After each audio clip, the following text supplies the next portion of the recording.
आपने जो अब तक खतरनाक जानवर देखे हैं उनसे 10 गुना ज्यादा खतरनाक जानवर इस धरती पर थे, जो आहिस्ता आहिस्ता खत्म हो गए और इंसानों का सर्वाइवल भी आसान हुआ। आज की इस वीडियो में हम आपको दिखाने जा रहे हैं खतरनाक जानवर जो अब इस दुनिया में नहीं रहे। मगर उससे पहले नए आने वाले दोस्तों से दरख्वास्त है कि एनिमल्स वैली को सब्सक्राइब करते हुए साथ मौजूद बेल के आइकन को जरूर दबा दें। Let's start. Terror birds. ये परिंदे साउथ अमेरिका में पाए जाते थे। ये बहुत बड़े हुआ करते थे, बड़े बड़े जानवरों को मारकर खाया करते थे। ये परिंदे आज से 6 करोड़ साल से लेकर 18 लाख साल पहले तक पाए जाते थे। आमतौर पर इनकी ऊंचाई 3 फीट 3 इंच से लेकर 9 से 10 फीट तक हुआ करती थी। इन परिंदों की आज की इकसाम काफी छोटी हैं, जिनकी ऊंचाई सिर्फ 80 मीटर तक है।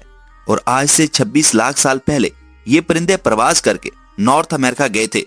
जब इस धरती पर सबसे पहले इंसान आए थे तब ये परिंदे मुकम्मल तौर पर खत्म हो गए थे। कैप्रोसोचस। तो दोस्तों, ये जानवर कुछ मगरमच्छ की तरह दिखते थे। इनका सर मगरमच्छ की तरह था और नीचे का हिस्सा किसी डायनासोर की तरह। आप इसे मगरमच्छ और डायनासोर का बच्चा कह सकते हैं।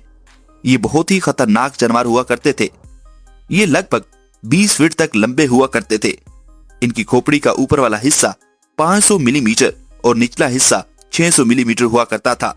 ये लगभग 10 करोड़ साल से लेकर 9 करोड़ साल पहले पाए जाते थे। ये अफ्रीका में आबाद थे। एर्थोपेलोरा। तो दोस्तों, अगर आप इस जानवर को देखते तो आपके रोंगटे खड़े हो जाते, क्योंकि ये देखने में बहुत ही खतरनाक हैं। यहाँ आप स्क्रीन पर देख सकते हो ये कितना खतरनाक दिखता है। एर्थोपेलोरा का मतलब होता है जुड़ी हुई रीढ़ की हड्डियां। ये जानवर 31 करोड़ साल से लेकर 29 करोड़ साल तक पाए जाते थे। तो नाजरीन, आपको ये खतरनाक जानवर कैसे लगे कमेंट बॉक्स में कमेंट करके बताइए ना। Thanks for watching.